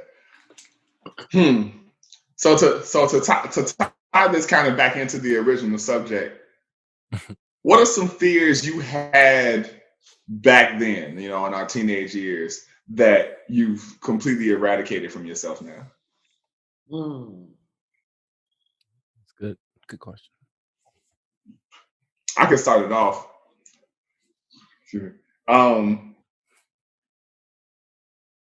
I used to have a kind of a fear of rejection. that whole thing of, you know, I'd rather just not approach a woman than be rejected. Mhm. And now I'm like, eh. I mean, you don't have no hesitation or nothing. A little. I mean, Oh, I have all the hesitation. That's the only place that I'm still shy. oh, word. Is talking to women that I find attractive. And it truthfully, it still hurts. It hurts a little more when you're like, I did so much like mental and emotional labor, mostly mental labor, to even come over here and say whatever bullshit I said to you. Can we talk for a minute? And and so you gave up on that mask kind of. Yeah. Yes. It was annoying. And so Covers blown. Sorry. while I can't be, you know, I can't fault her for whatever or however she reacts to it. If she chooses to indulge me, engage me, or if she's like, oh, I'm not going to talk to you at all, and I'm not even going to acknowledge you exist. I can have my feelings about it, and then I got to move the fuck on. And so so coming to terms with that, it's not that it feels any worse, but I don't have a fear toward it anymore. I just have my typical like, okay, what the fuck are you gonna say when you get over there? You know you're witty, think of some wit. Yeah. You know you're awkward. Lead with the awkward. Okay, like I gotta have like a whole conversation with myself over this now, as opposed to the old days of, you know, being in sock hops and dances and I can't remember the name of the old teen club that was in Glen Park. Man, what was it called? I can't remember. I know there was one in Maryville. I know there was one in Maryville that it had for a little. Yeah, it was on that cusp between Glen Park and Maryville, over on Broadway. But I'm sure, hey, yo, GI folks, if you remember the name of that teen club, please write us. You're talking about like you're not talking about skateboard, are you? No. That was over there. No. Yeah, I know what you're talking about now, but I don't remember what it's called either. I can't remember what the name of it was. I think Marcus and I tried to go in one time, and they like said he couldn't come in because he had his shoelaces were green or something. And was I had it the link? Was it the link? No, you talking about? I don't think so. That was done somewhere else. Oh, okay. Yeah. But yeah, definitely in those times, I used to have the genuine approach of, if you were dancing and I wanted to join you in the dance, I would, you know, get your attention and I'd hit you with a good old like shoulder shrug, like would you like to join me? You can do worse. And can't argue with that. I would be met with all sorts of fucking reactions between, you know, but the majority of them would be someone shining a cell phone in my face to see if I was attractive to them, and then immediately turning around and acting like they didn't do that at all. That's gangster. Damn. And so that kind of rudeness plagues my whole teenagehood, in which I was just like, I don't want to deal with that shit. But eventually got over it. So now I just have my self-conscious shit of, you grown as fuck, and if they say no, they say no, move the fuck on. Yeah. How about y'all? I'm definitely go ahead, dog. Go ahead. No, I was just gonna say I'm not sure if I fully overcame that. Yeah. Well, go ahead, Aaron. Shit. Yeah, I don't know if I fully overcame that either. But yeah, I'm gonna leave it at that. I don't know if I fully overcame that. I said, no, man, I think I'm definitely more willing to just take risks in general. Like even like decision risks, I'm much more willing to like just go with them and figure that shit out along the way. But I think I need to go back. I mean, the one that comes to mind like almost immediately is going back to this heights thing. I still feel that unsettlingness, I guess, But I mean, I'm pretty much as long as it's not as long as I there's a chance that I won't perish, I guess immediately. Then I'm probably gonna like. I mean, you know, I'm probably gonna do it. Like the heights thing just doesn't. I feel the same way you feel, Josh. Like it just doesn't affect me, and it doesn't paralyze me into like not doing shit anymore. Right. That's probably the one that comes to mind first. No. Sorry, it was Okay. boring, yo. Sorry. Damn, I'm sorry. I mean, for me, I just can't think of any. I can't think of a lot of things that I'm scared of, to be honest. I'm not saying that to say like I'm John Wick or somebody, but All right. You're a superhero, dog. I mean- That's perfect for you. I mean, but the thing is, though, as much death and destruction as we all have respectively seen, at least during our childhoods, you've probably seen way more than we have combined. And so, well, I mean, I've never seen anything necessarily firsthand, like in like my eyes have seen like anything, but I mean, I guess you could say I've definitely been in dangerous situations. I mean, you could say that. Like, yeah, I'll just leave it at that. But I mean, yeah, I mean, but this is based off of like high school. You said like when back then, I still can't think of much I was really afraid of. I guess you could say once those later high school years came around, I guess you could say I was a little fearful about what I was going to do in the future, which is kind of what I was saying earlier, actually. So I guess you could say I have and I wouldn't even call it fear. I would just call it like a healthy worry about the future. I guess like, what's going to be my next? Because I do remember vividly being a senior in high school and just trying to figure out like, man, am I gonna go to college? Am I gonna join the military? Am I gonna just join like the workforce? I really didn't know. Like, and I was just going back and forth my senior year, which is by then you should probably know what you're gonna do, but I definitely had no idea. So, but so I guess you could say, I guess I never really thought about it really until now. I guess you could say my fear is. I might say I'm scared of the future necessarily, but it's more so I'm just a little worried about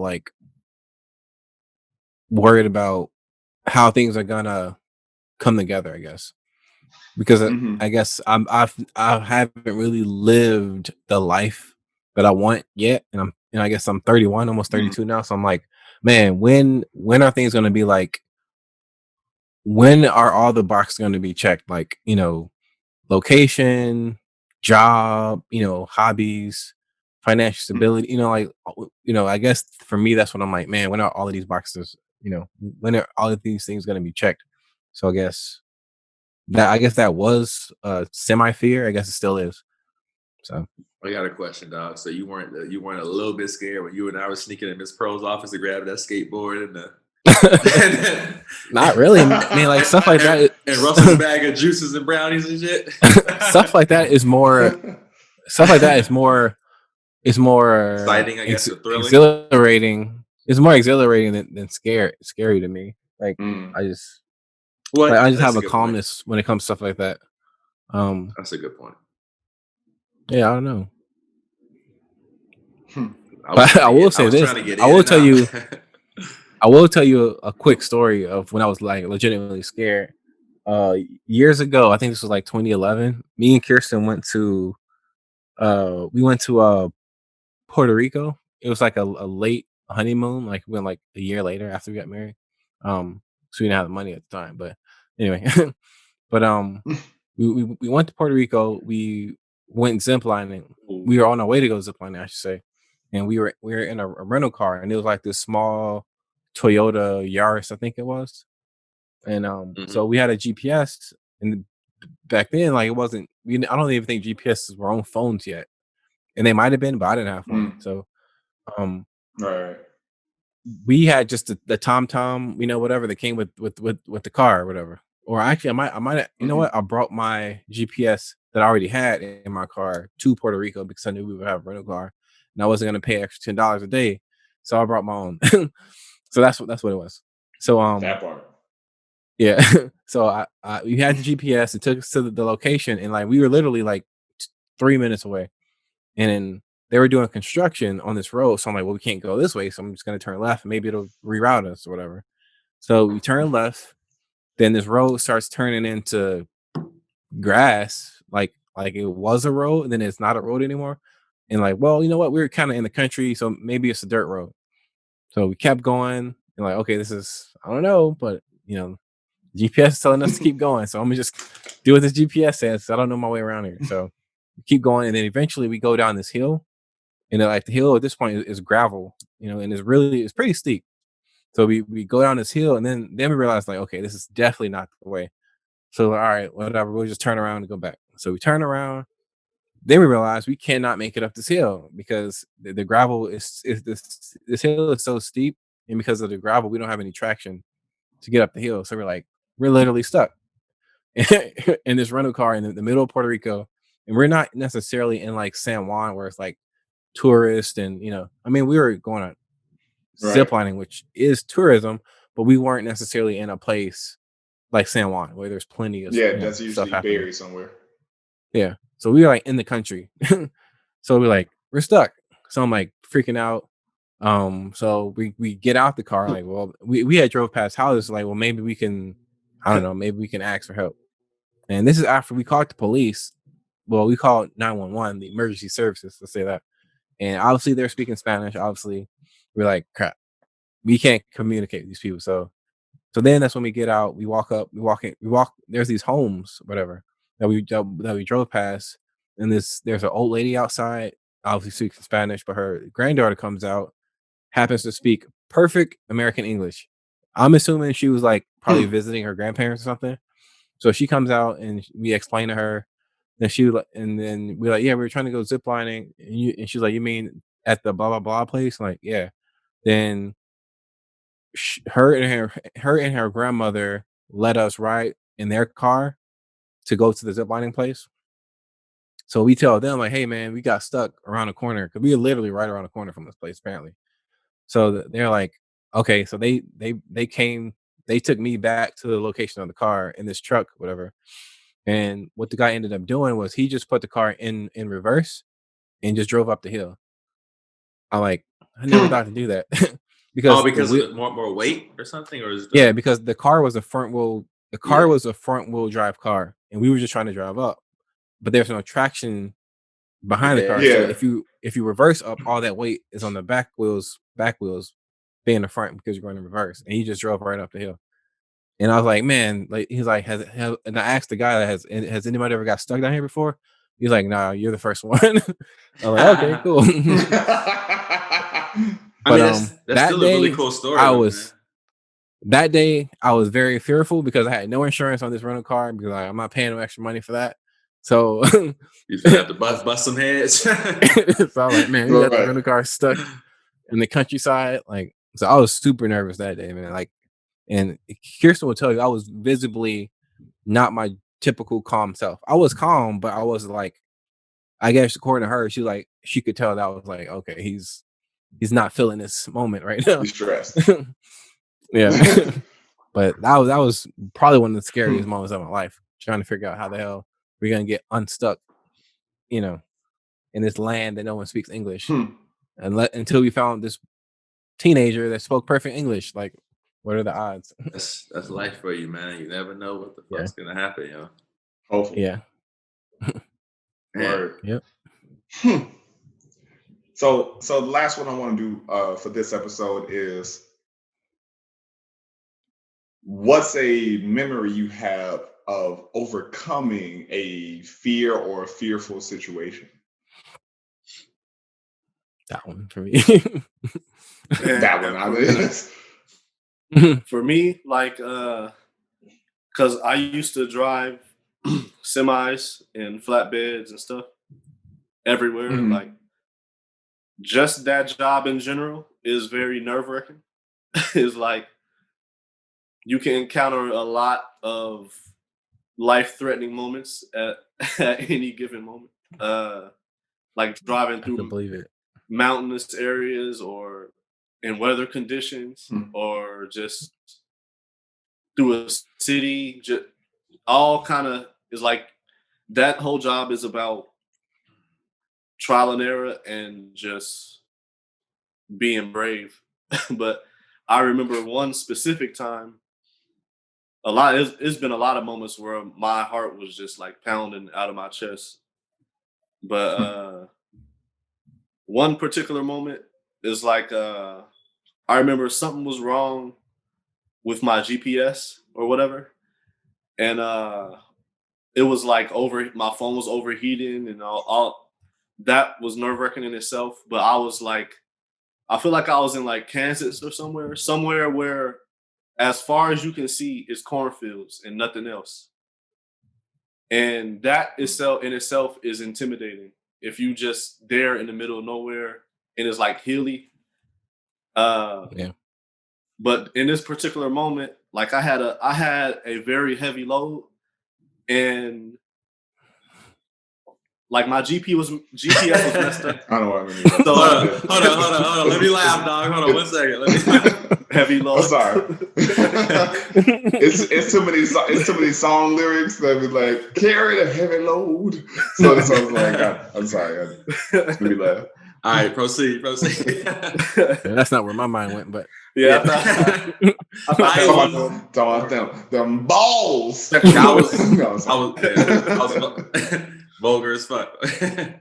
it exceeded some sort of capacity. So I was on Like these balls. back Look at roads. that. Hey, it was time to drop this. It was time to drop this load. So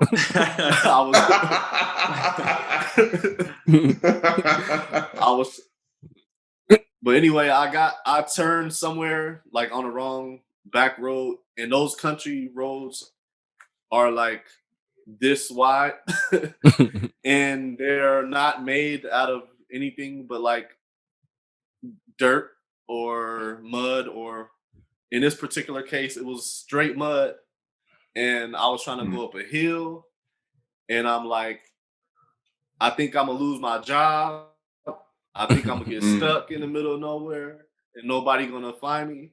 Like all these things are going through my head. I'm not gonna drop this off in time at all. Just it was so many factors in me just being. I don't know if it was so much scared. Well, yeah, it was,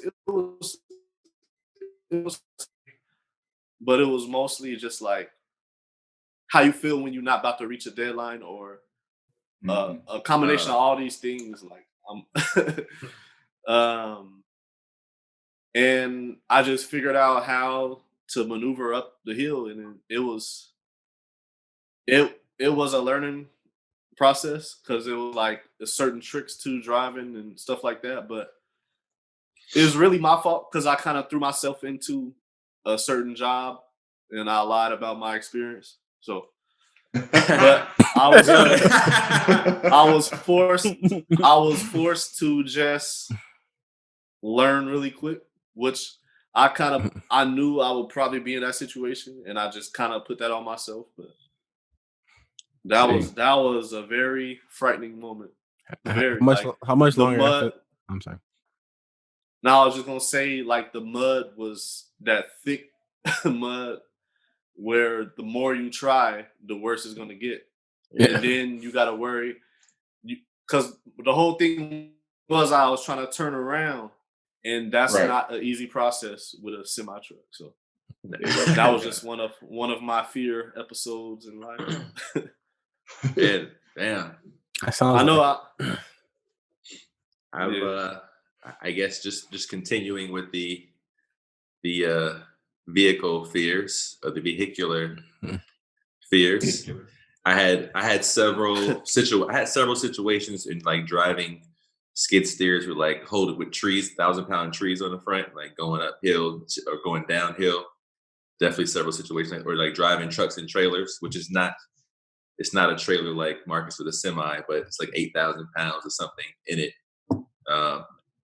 It could definitely be sketchy I had to back down an entire road before with like traffic coming, which is pretty crazy. But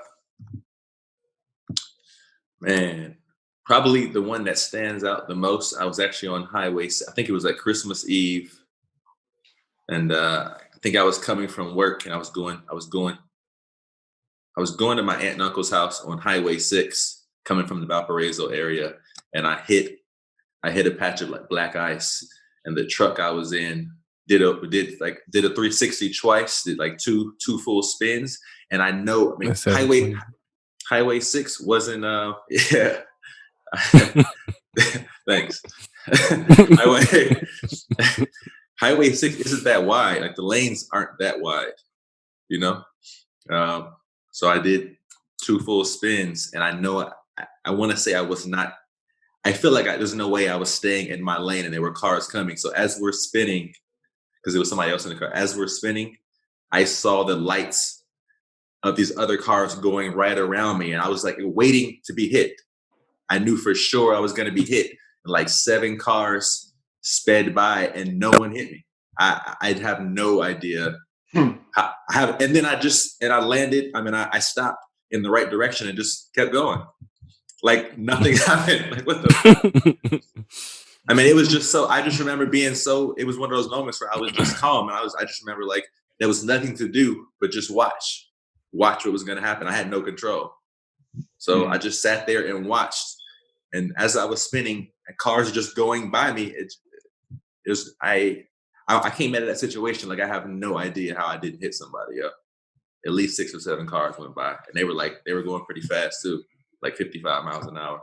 Yeah, I think it was wild. Jesus took the wheel. Yeah. Probably,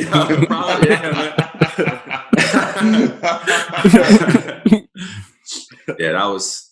And then I just like went home and ate and was, I had Christmas the next day. It was like nothing happened. It's crazy. Yo, just about every one of my car accidents was like that, where like you're in the middle, because they were mostly black ice shit. Yeah. And I was like, you just slide and you're like, well, this isn't gonna end well, so whew, it's gonna sit here until we figure out what to do. But yeah, like you're trying to do the whole steer toward the tail and shit, and at a certain point your car's like, I'm not listening to you anymore. Yeah, bro. After the first spin, I took my hands off the steering wheel. I was like, I can't even do it. I was holding on to the bars and shit.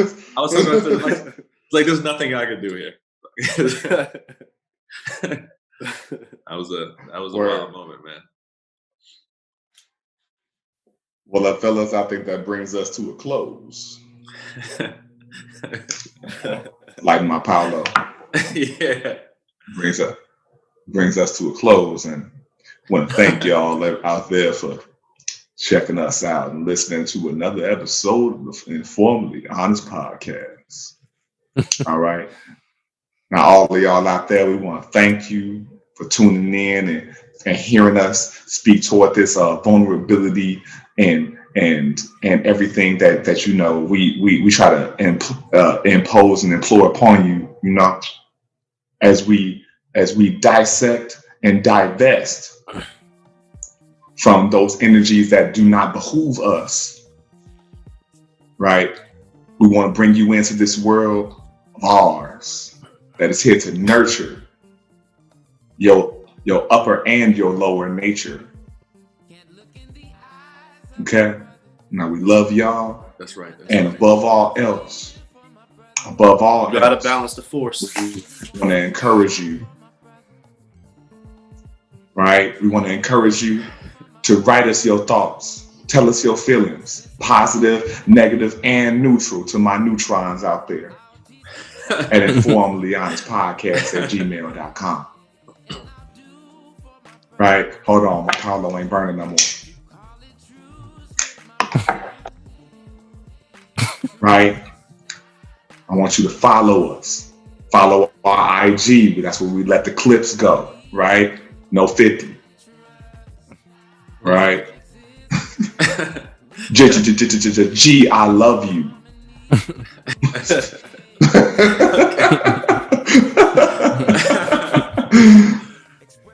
That's InforMILLy Honest on IG, as well as InforMILLy Honest Podcast on Facebook. We want to thank you And we want to encourage you to have these kinds of conversations with your people, just in case they don't open themselves up to you like the waters of Lake Minnetonka. I was hoping you'd choose that one. Fuck Michigan. No, Michigan, you cool too. All right? So at the end of the day, we're going to always encourage you to be forthright, vulnerable, and most of all, be honest. Peace. Peace, y'all. Peace out, y'all. You will Happy like Halloween. subscribe. You will subscribe. You will subscribe. You will like. I'm not calling y'all weak-minded, but we'll do that. And cut.